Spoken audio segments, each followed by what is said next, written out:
আজ আনুমানিক বিকেল 4টে নাগাদ পাঁশকুড়ার চারুলতা সিনেমা হলে আসেন বাংলা সিনেমা জগতের সর্বকালের সফল অভিনেতা লোকসভার সাংসদ দেব তথা দীপক কুমার অধিকারী। গত 20শে ডিসেম্বর মুক্তি পায় দেবের অভিনীত সিনেমা খাদান। ছবিটি মুক্তি পাওয়ার আগেই বাণিজ্যিকভাবে রেকর্ড গড়েছিল এই খাদান চলচ্চিত্রটি। ছবিটি মুক্তি পাওয়ার দিনই 100টির বেশি শো হাউসফুল হয়েছিল। এর জন্য দর্শকদের ধন্যবাদও জানিয়েছিলেন তিনি।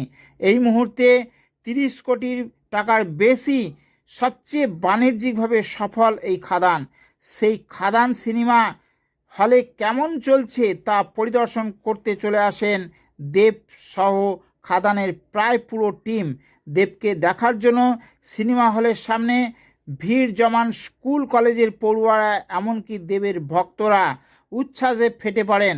হলের ভেতরে ঢুকে ভক্তদের উদ্দেশ্যে হাত নাড়েন দেব, পাশাপাশি ভক্তদের অটোগ্রাফও দেন অভিনেতা দেব। দেখুন সেই চিত্র আমাদের সংবাদ মাধ্যমে।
দাদা